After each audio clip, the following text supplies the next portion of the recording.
Hallelujah. प्रभु का धन्यवाद हो कि आज प्रभु की उपस्थिति में हमें से कुछ लोगों को आने के लिए परमेश्वर ने सहायता की।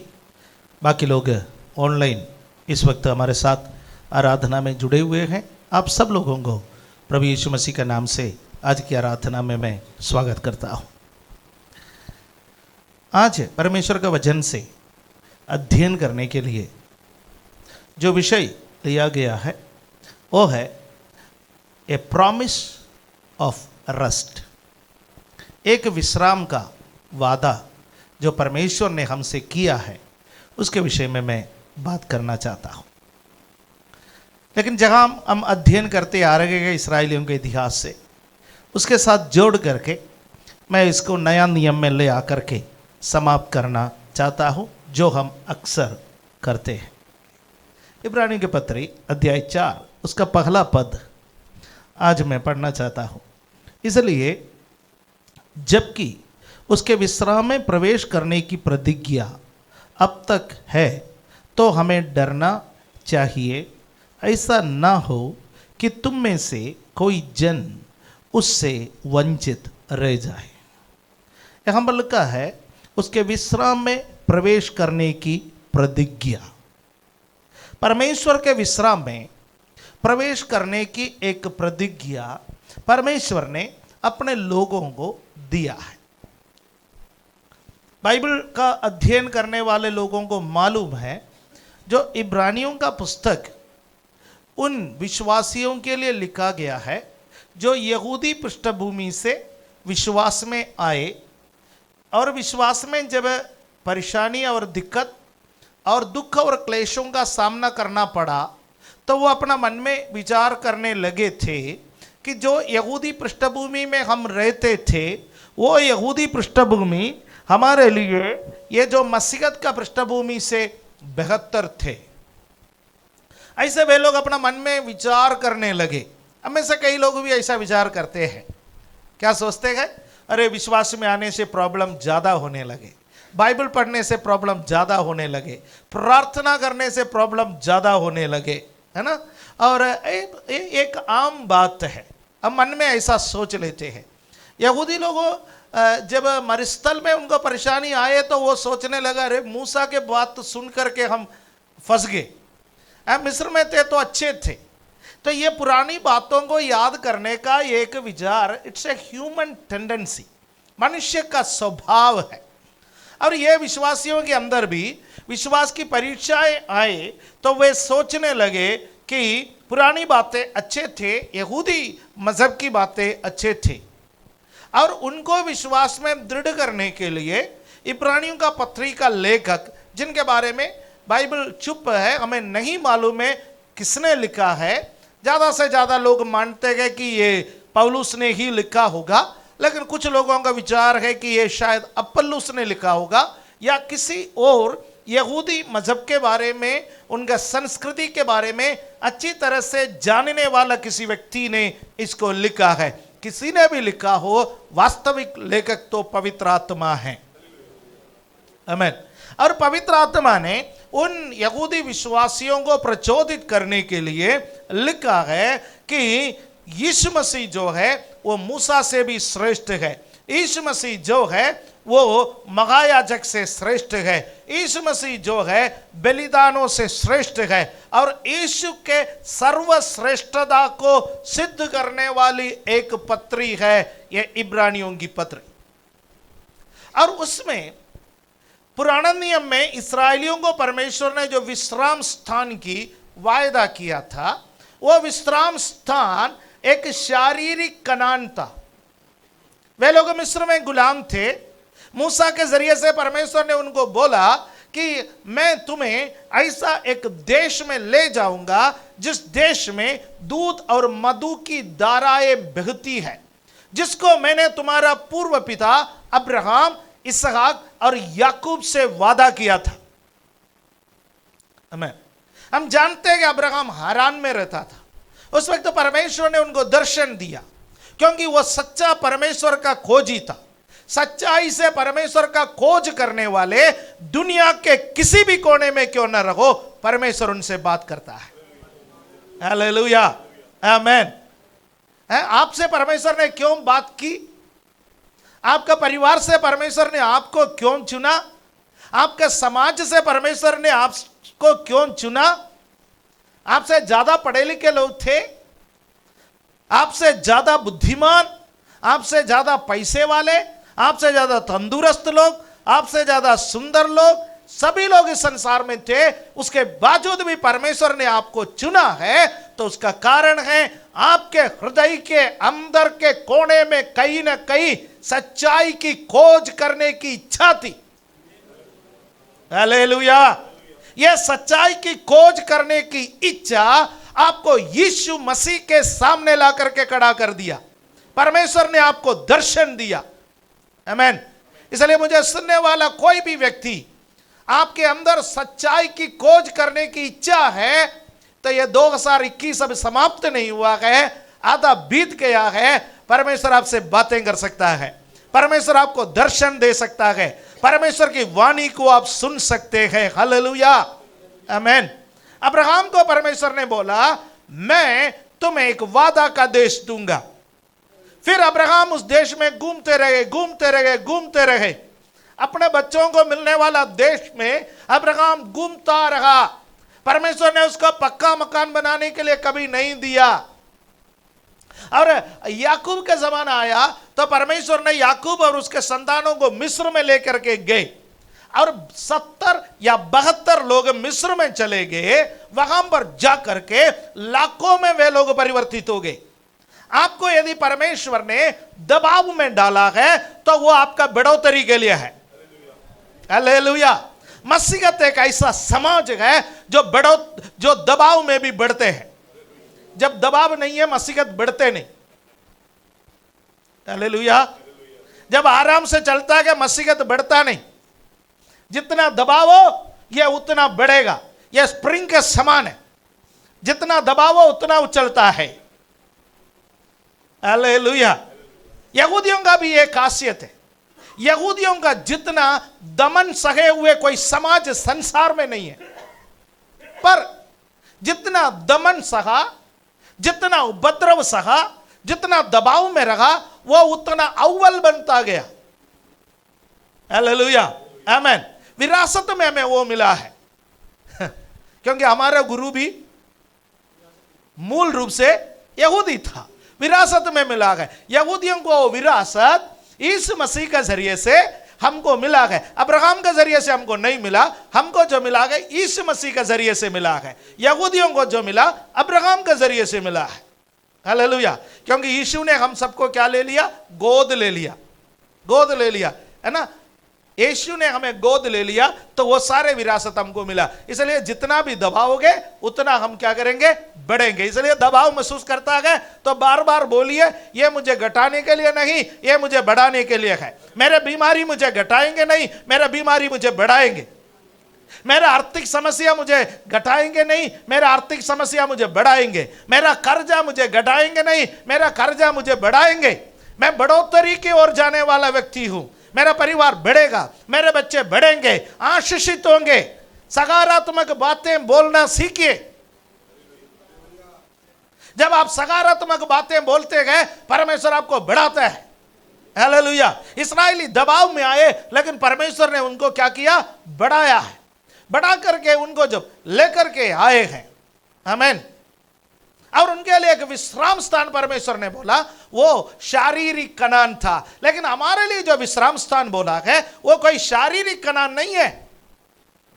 हमारे लिए एक आत्मिक कनान परमेश्वर ने रखा है। हमारा मसीहा इस संसार में आया। हमारा मसीहा आकर के 33.5 वर्ष तक मनुष्य के रूप में इस संसार में रहा। यह संसार में रहने के बाद उन्होंने क्या किया है? कालवरी के क्रूस पर अपने आप को बलिदान किया। बलिदान करने के बाद वो मारा गया, वो गाड़ा गया, वो तीसरा दिन मरे हुए में से जी उठा। जैतून पर्वत से स्वर्ग को चला गया। जाने से पहले अपने चेलों से वादा किया, मैं जैसा जा रहा हूं वैसा मैं वापस आऊंगा। और यूहन्ना 14 अध्याय में जब ये पृथ्वी पर रहा, अपने चेलों से बातें किया, वो कहा मैं तुम्हारे लिए जगह तैयार करने के लिए जा रहा हूं। वो जगह स्वर्गीय कनान है। आपके लिए और मेरे लिए जगह तैयार हो रहा है। हालेलुया। कोई खुशी नहीं है आपको, आप यहां रहना चाहते हैं। मैंने बोला आपके लिए स्वर्ग में जगह तैयार हो रहा है। अब कोई स्वर्गवासी होना फिलहाल नहीं चाहता होगा।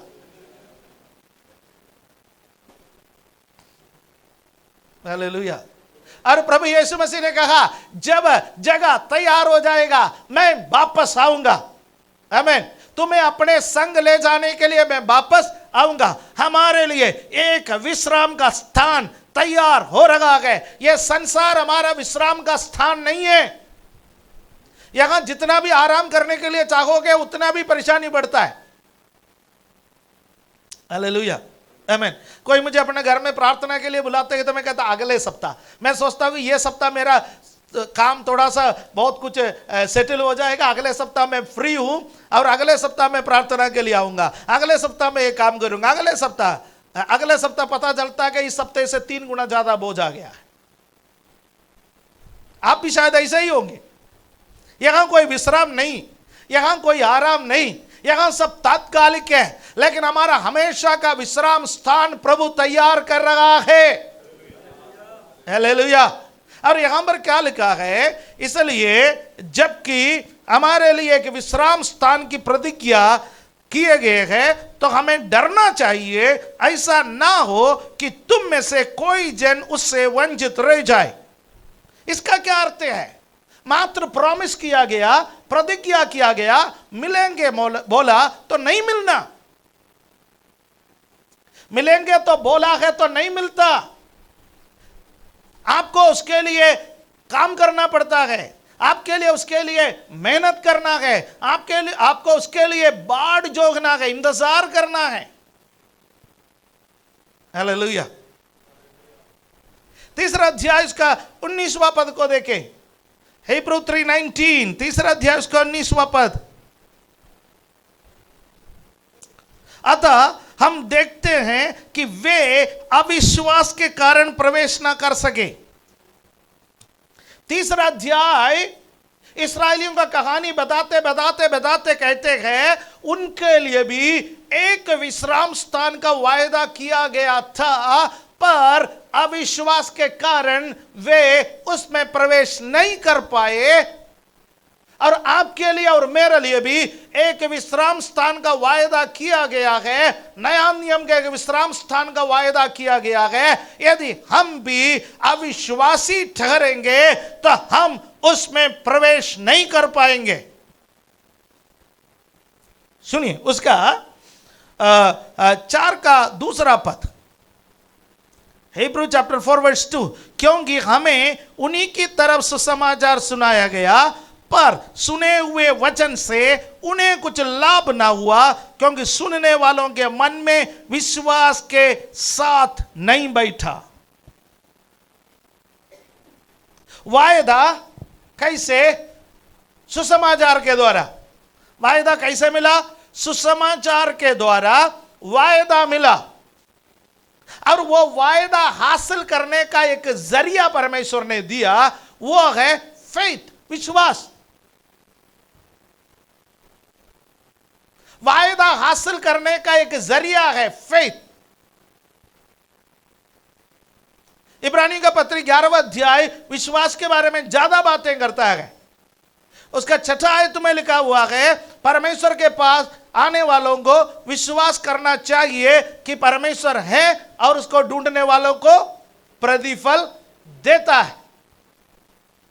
और जब तक आपके और मेरे जीवन में विश्वास कार्य नहीं करेंगे, तब तक हम प्रतिज्ञा किए हुए देश में जो वायदा परमेश्वर ने हमें दिया, वो स्वर्गीय कनान में हम प्रवेश नहीं कर पाएंगे।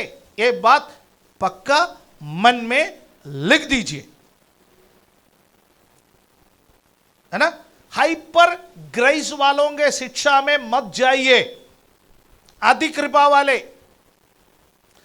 इन दिनों में मसीहत को विश्वास में कमजोर करने के लिए शैतान वरदान प्राप्त कुछ प्रचारकों को इस्तेमाल कर रहे।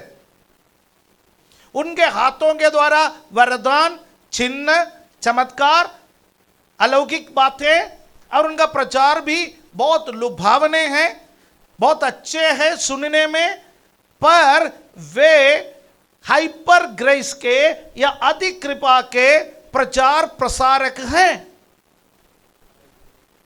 वो ये प्रचार प्रसार किया जाता है कि हमसे प्रार्थना करवाओगे सब ठीक, हमको पैसा दोगे सब ठीक, हमारा पर्ची कटवाओगे सब ठीक। आपको अपना विश्वास के लिए मेहनत करने की जरूरत नहीं है, पवित्र जीवन बिताने की जरूरत नहीं है, बाइबल पढ़ने की जरूरत नहीं है। आपको खाली फोन नंबर घुमाओ या हमारा सत्संग में आओ। बहुत एक खतरनाक स्थिति है ये। कोरोना एक साइड में अच्छा काम किया है, क्या है? विश्वास जीवन के बारे में बात कर रहा हूं मैं। वो शारीरिक बातें नहीं है, हमारी सहानुभूति, हमारी प्रार्थनाएं उन परिवारों के साथ गए जिनका परिवार का कोई ना कोई संसार से गुजर गए हैं। मैं उस चीज का मजाक नहीं उठा रहा हूं, ध्यान दीजिए। पर आत्मिक बातों पर जो विश्वासी प्रार्थना नहीं करते थे वो भी प्रार्थना करने लगे, जो बाइबल नहीं पढ़ते थे वो भी बाइबल पढ़ने लगे, जो आराधनाओं में शामिल नहीं होते थे वो भी आराधनाओं में शामिल होने लगे। लेकिन दूसरे तरीके में ये कोरोना ने एक नुकसान ये पहुंचा दिया है, आजकल पुराने जो अच्छे अच्छे काफी विश्वासी जन आजकल ऑनलाइन मीटिंग में संतुष्ट है। किसी से मिलना नहीं, आराधनालय में जाना नहीं, बल्कि अपने घर में कंफर्टेबल जोन में अपने बिस्तर पर बैठे हुए टीवी में, फोन पर, सोशल मीडिया में आराधना करने के लिए इच्छुक है। जब ऐसा आराधना करेंगे तो आपके बारे में कोई कुछ नहीं जानेगा। There is no accountability in online worship. आप हालेलुया बोले या ना बोले क्या फर्क पड़ रहा है किसी को? आप ताली बजाए या ना बजाए किसी को कोई फर्क पड़ रहा है? आप सही रीति से बैठे या ना बैठे किसी को कोई फर्क पड़ रहा है? आप लेटे लेटे भी ऑनलाइन आराधना का आनंद उठा रहे हैं, आप अपने कंफर्टेबल जोन में बैठे गए तो कोई अकाउंटेबिलिटी नहीं है। धीरे धीरे क्या हो जाएगा? आत्मिक जीवन धीरे धीरे समाप्त हो जाएगा। कलीसिया, मैं आप लोगों के लिए परमेश्वर का धन्यवाद देता हूं। क्यों? बीच बीच में आप फोन करके मुझे तंग करते हैं। किस बात के लिए? कलीसिया कब खुलेंगे? हालेलुया। मैं आपके लिए प्रभु का धन्यवाद करता हूं। ऐसा तंग करने वाले लोगों के लिए मैं धन्यवाद करता हूं। ऐसा लोगों के कारण हम आनंदित थे। हालेलुया, आमीन। क्यों मालूम है?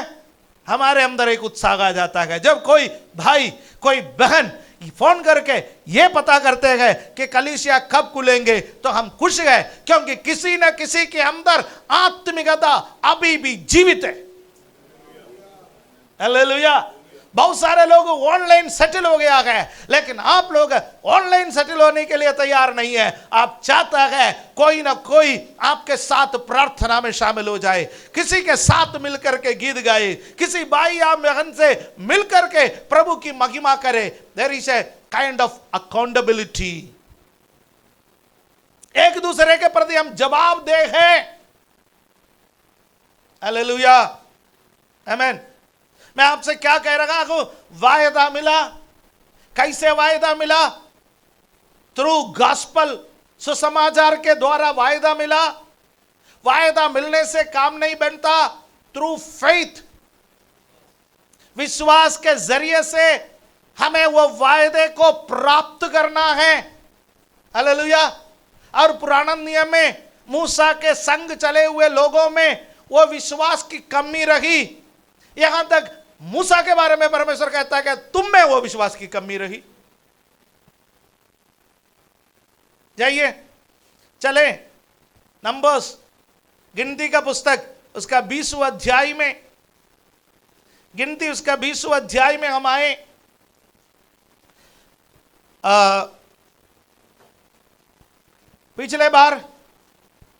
पिछले सप्ताह से पहले सप्ताह जो वचन कुड़कुड़ाने के परिणाम, उस पर मैंने आपसे कुछ बातें कहा।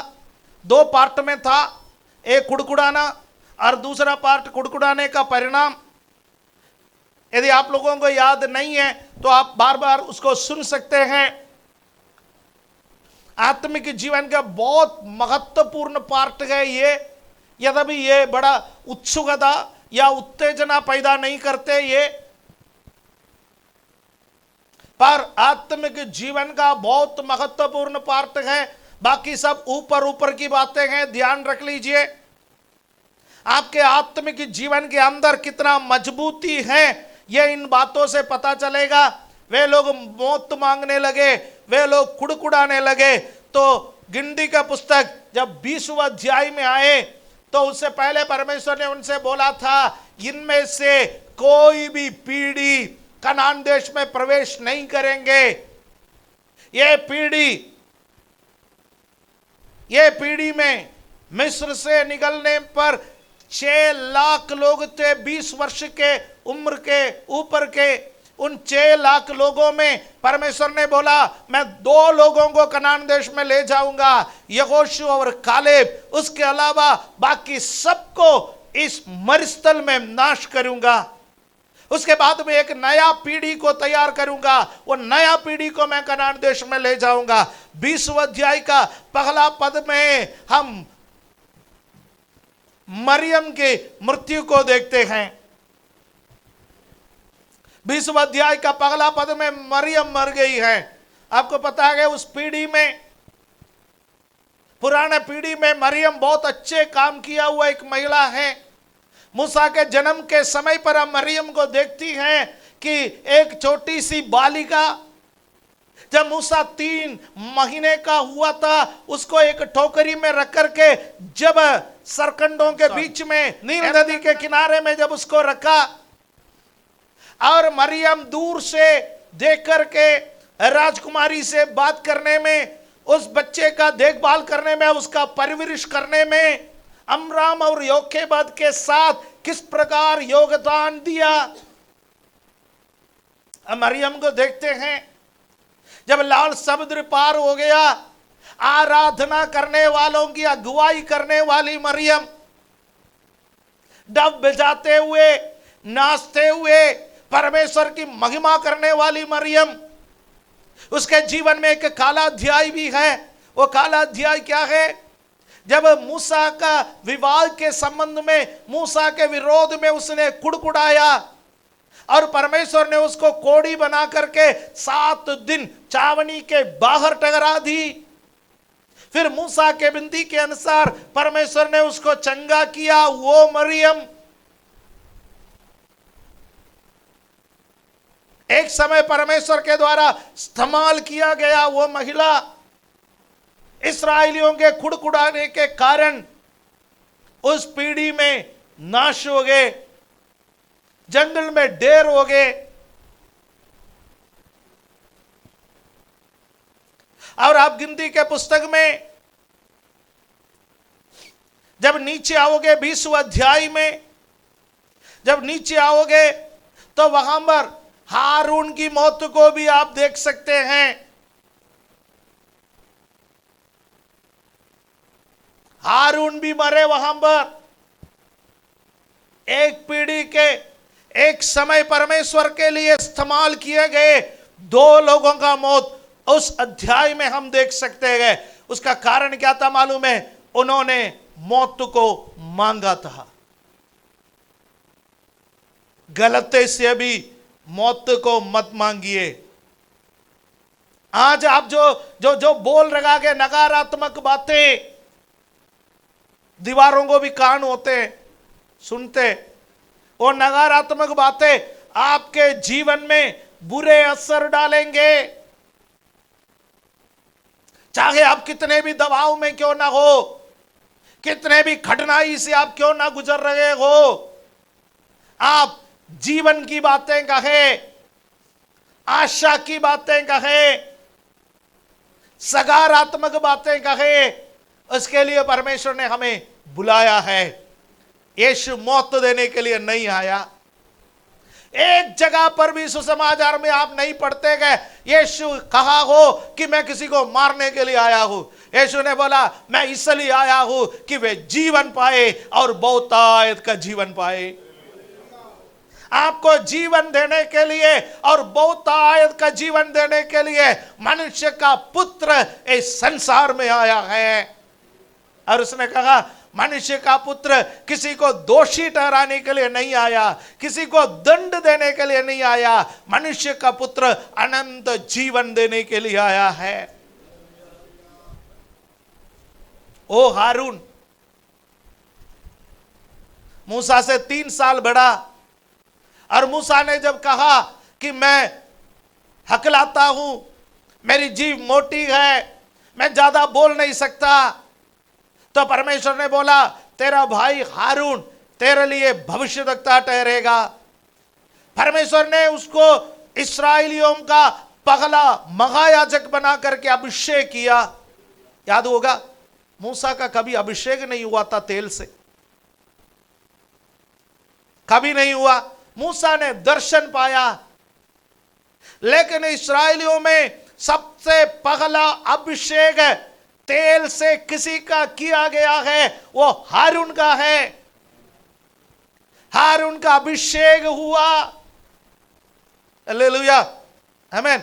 अभिषेक का एक भजन है, हारून के दाढ़ी में से निकलकर उसके वस्त्र के चोर तक पहुंचने वाला एक अभिषेक के सुंदरता के बारे में बात करने वाला बाइबल में एक भजन तक है। 133वां भजन। हालेलुया। परमेश्वर के लिए बड़े बड़े कार्य करने वाला हारून, जिसके लाठी उसमें से कलियां निकली, हमेशा परमेश्वर के सन्मुख में ओहदे मुंह गिरने वाला हारून, जिसका घराने को परमेश्वर ने हमेशा का याजकीय पदवी से नवाजा। मूसा के संतानों को जो सौभाग्य प्राप्त नहीं हुआ वो हारून के संतानों को प्राप्त हुआ, क्योंकि जो महायाजक आएगा वो हारून के पीढ़ी में से आएगा। मैं कभी कभी सोचता हूं परमेश्वर के लिए बड़े बड़े कार्य तो मूसा ने किया, लेकिन परमेश्वर ने हारून के वंश को याजकीय पदवी दे दी। वो हारून जिसने सोने का बछड़ा बना करके मूर्ति पूजा में इस्राएलियों की अगुवाई, उस हारून को जवाब केवल एक ही है, परमेश्वर की मर्जी किसको चुने। कभी कभी हम कुड़कुड़ाते हैं, मैं बहुत भागता हूं, मेरे को क्यों नहीं चुनते, मेरे बच्चों को क्यों नहीं चुनते, हम क्यों नहीं बढ़ते। अरे परमेश्वर की मर्जी, दैट्स ऑल।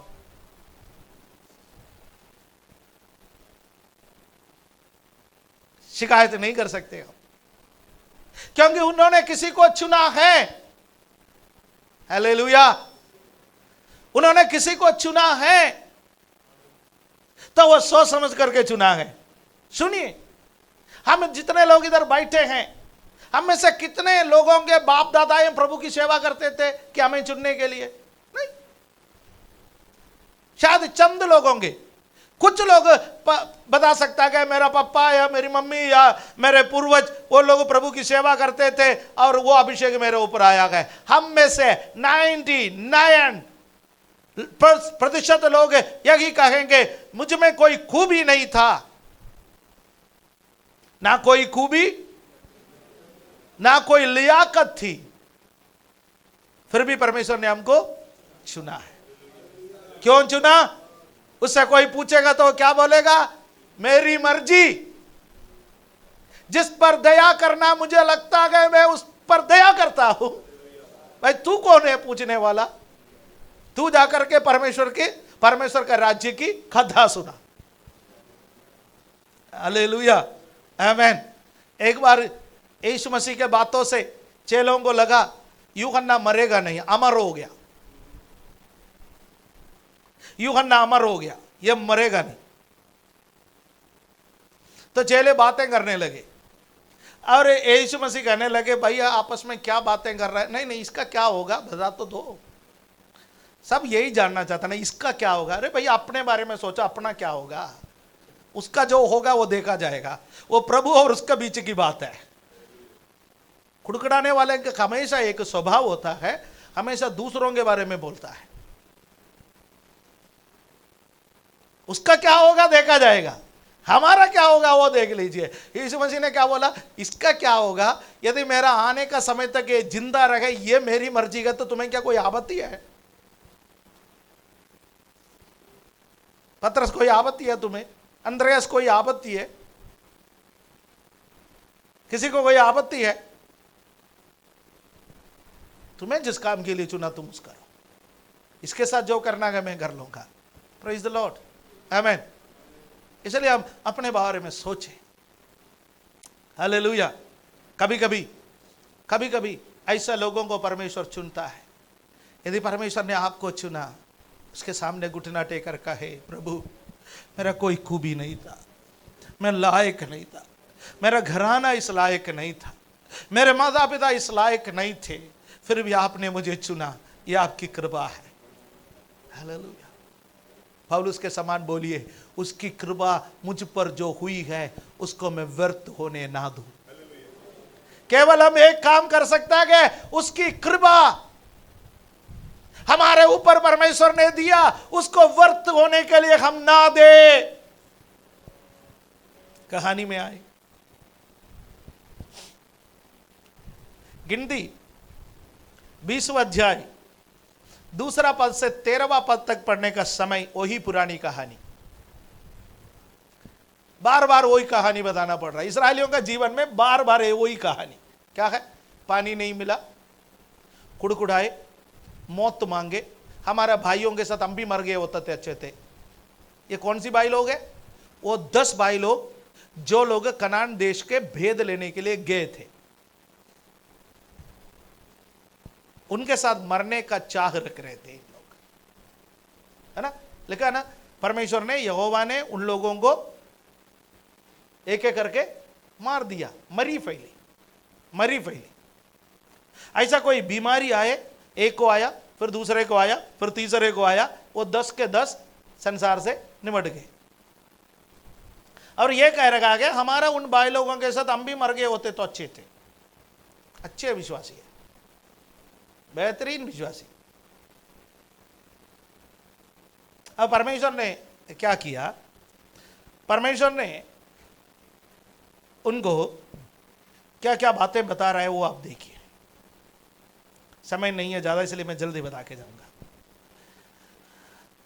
अब परमेश्वर यूजुअली जब लोग कुड़कुड़ आता है, अक्सर क्या करता है, मूसा और हारून मिलापो वाला तंबू के सामने जाता है, ओदे मुंह गिरता है। यहां पर भी कहानी में वही हुआ है। और परमेश्वर का तेज आ गया, मूसा से कहा, और मूसा और हारून से कहा, तुम लोग ये काम करना,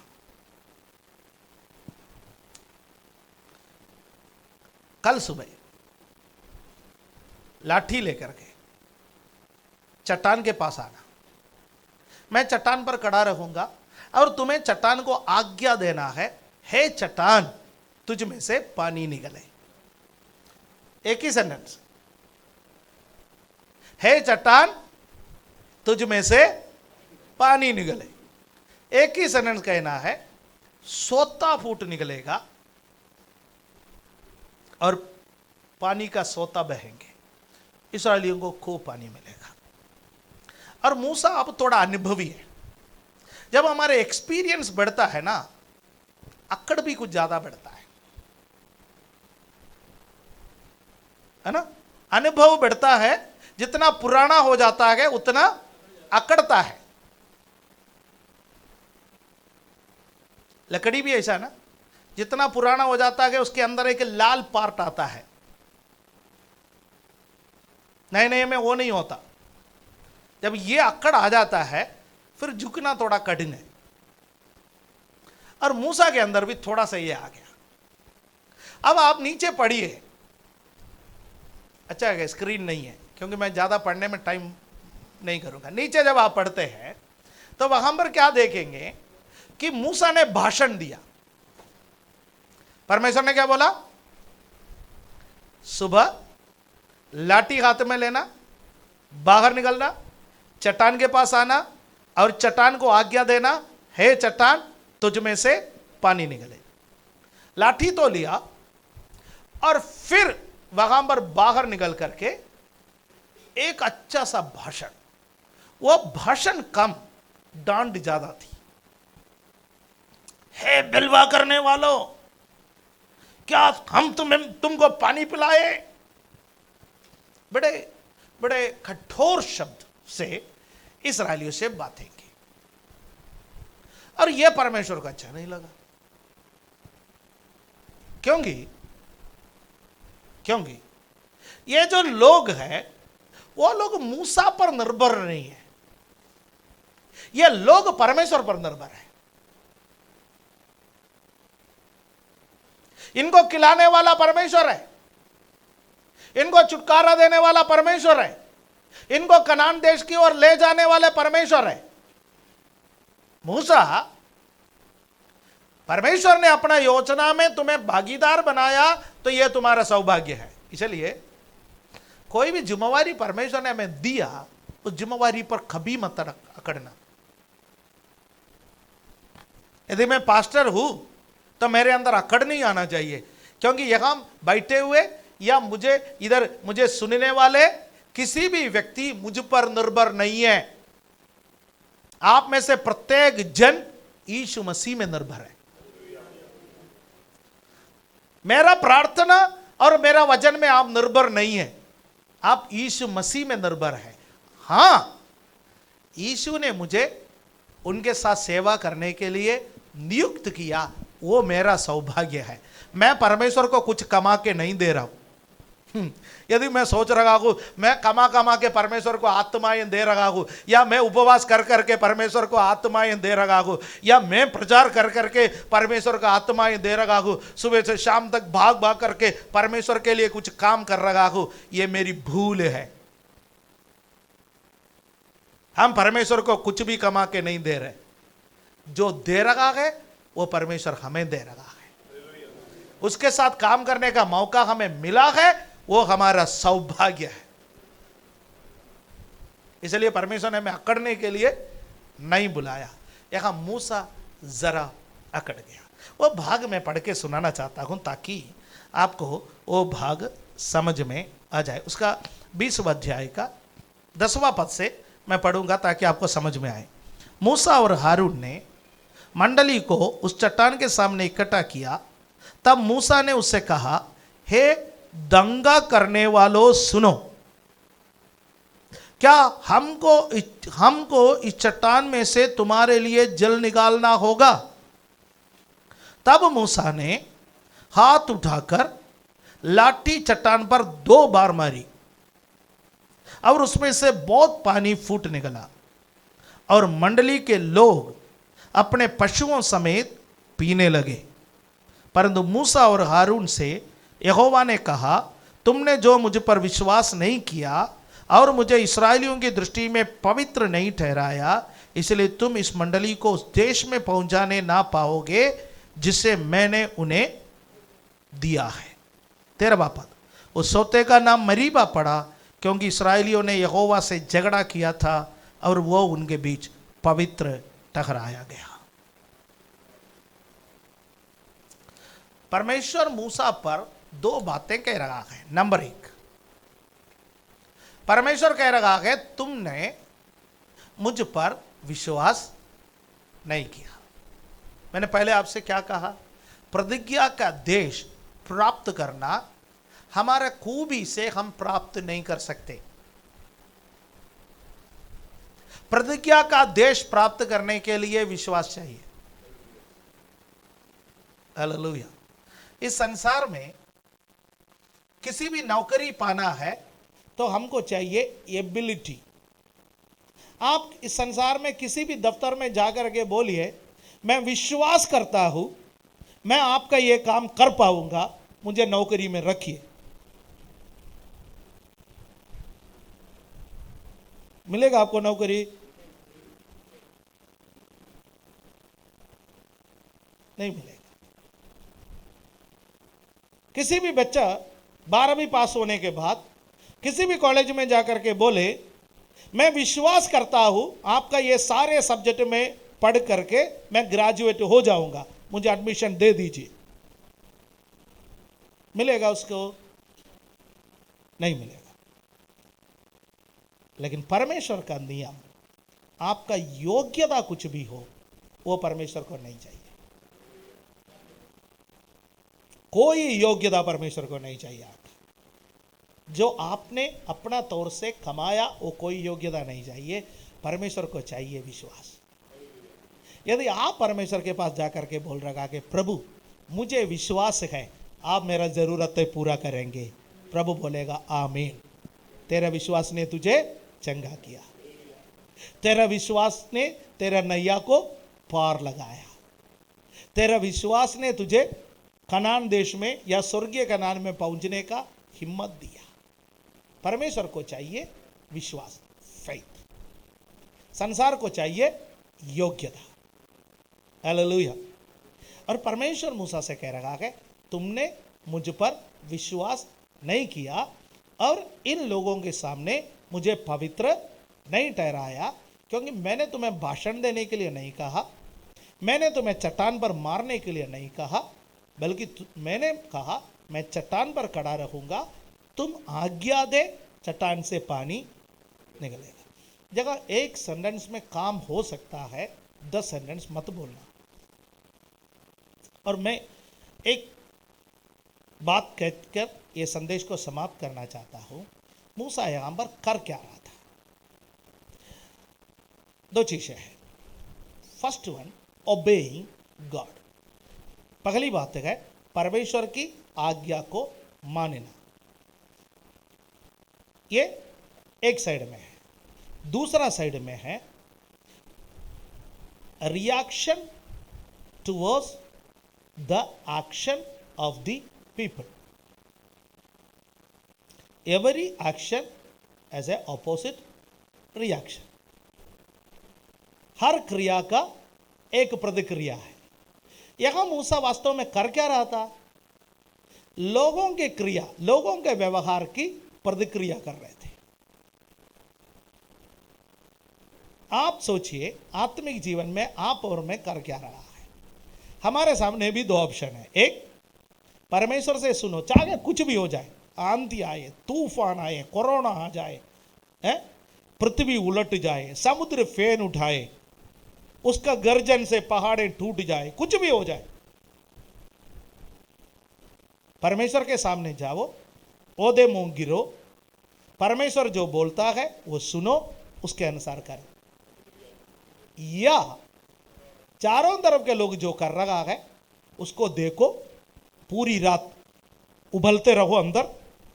मूसा सोया नहीं, पूरी रात उबलते रहा, और अगला दिन मुंह खोलो, जितना उबाल है सब बाहर निकालो। ये 2 बातें हैं। कौन सी आप करना चाहता है कि आप सोचो।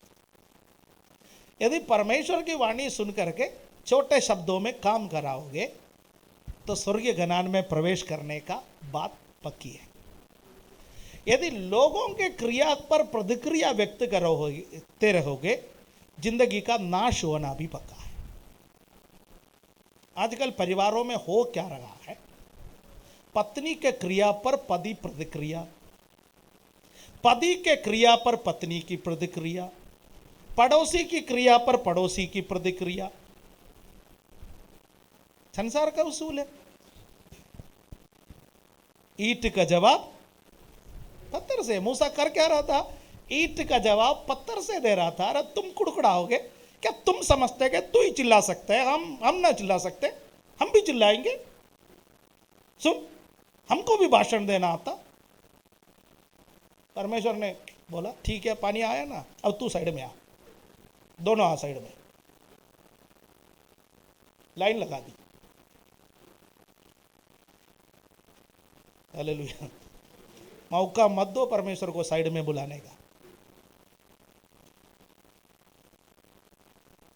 प्यारो, डर के साथ, भय के साथ, बड़ी विनम्रता के साथ, थरथराते हुए करने वाली सेवा है। मैं डरता हूं, क्या मैं उसके सामने खड़े होने का लायक हूं? मुझे डर लगता है प्रचार करने में, क्योंकि पौलुस कहता है औरों को प्रचार करने के बाद मैं खुद कैसे भी निकम्मा ना ठहरूं। मेरा संघर्ष वो है, मेरा संघर्ष ये नहीं है कि मैं कैसे प्रचार करूं, क्या प्रचार ढूंढूं। मेरा संघर्ष ये नहीं है कि कैसे पैसा जोड़ दूं, सेवकाई के कैसा करूं। मेरा संघर्ष ये है कि मैं सबको प्रचार करने के बाद कहीं निगम्मा ना ठहरूं। आपके और मेरा आत्मिक जीवन का संघर्ष ये होना चाहिए, तो हम कामयाब हो जाएंगे। हमारे लिए के विश्राम है। मूसा का भी मृत्यु हुआ है, आपको पता है। मूसा भी कनान देश में उसका विश्राम में प्रवेश नहीं किया, पर आपके लिए मेरे लिए के विश्राम है। मत्ती 11:28, हे सब परिश्रम करने वालों और बोझ से दबाए हुए लोगों, मेरे पास आओ, मैं तुम्हें विश्राम दूंगा। हालेलुया। इस्राएलियों को विश्राम नहीं मिला। मूसा वो विश्राम देश में प्रवेश नहीं किया, हारून उस विश्राम देश में प्रवेश नहीं किया, मरियम वो विश्राम देश में प्रवेश नहीं करने पाई। पर आप और मैं इस वक्त जीवित हैं, हमारे पास मौका है। यीशु को अपनाओ, यीशु के लिए जीवन बिताओ, भय और भक्ति के साथ जीवन बिताओ, नम्रता के साथ जीवन बिताओ। बाइबल जो कहते हैं उसके अनुसार, चाहे बुद्धि में आए या युक्ति में आए या ना आए, घर वाले सहमत हो जाए या पड़ोसी सहमत हो जाए या ना हो जाए, यीशु जो बोलता है उसके अनुसार जीवन बिताओगे। हमारे लिए के विश्राम स्थान प्रभु तैयार कर रहा है। उस विश्राम स्थान में हमें ले जाने के लिए यीशु जल्दी वापस आने वाला है। आंखों को बंद करें। Hallelujah, praise Lord. कई लोगों ने बंदी किया है, उनका शरीर में कमजोरी है। पिछले दिनों में कुछ लोग बीमार रहे, अभी तक पूर्ण रिकवरी नहीं हुआ है। इस वक्त डेंगू का कहर चल रहा है, कई लोग उससे पीड़ित हैं। हमारे रिश्तेदार, हमारे प्रियजन, हमारे मित्र, कई लोग उस चीजों से पीड़ित हैं। हालेलुया। हमारे बच्चों को एडमिशन चाहिए, परमेश्वर हमारे बच्चों को एडमिशन देने के लिए हम प्रभु से प्रार्थना करें। नौकरियां चाहिए, प्रभु देने वाला है, आज उससे मांगे। आपका जो समस्या है आप प्रभु से कहिए, आप कहिए, वो सुनने के लिए तैयार है। वो हमारा पिता है, हमारी ओर कान लगा करके बैठे हैं। हमको कुछ नहीं करना है, हमको आज्ञा देना है, हमको चिड़चिड़ा नहीं होना, हम परेशान नहीं होना। हमारे लिए चिंता करने वाला यीशु जिंदा है। स्वर्गीय पिता, इस वक्त आपकी उपस्थिति में आते हैं। आपके बच्चों के जो भी जरूरत है उन जरूरतों को पूरा कर। शारीरिक चंगाई जिनको चाहिए, शारीरिक चंगाई दे। नौकरी, एडमिशन, प्रभु जीवन में कर्जे से मुक्ति, आत्मिक जीवन की उन्नति, आवश्यकताएं बहुत है। परमेश्वर आप पूरा करने वाला है, पूरा करने वाला है। सबको आशीष दे। धन्यवाद देता है। धन्यवाद के साथ प्रार्थना मुक्तिदाता प्रभु यीशु मसीह के पवित्र नाम से मांगने का समय सुनो और कबूल करो हमारे स्वर्गीय पिता। आमीन।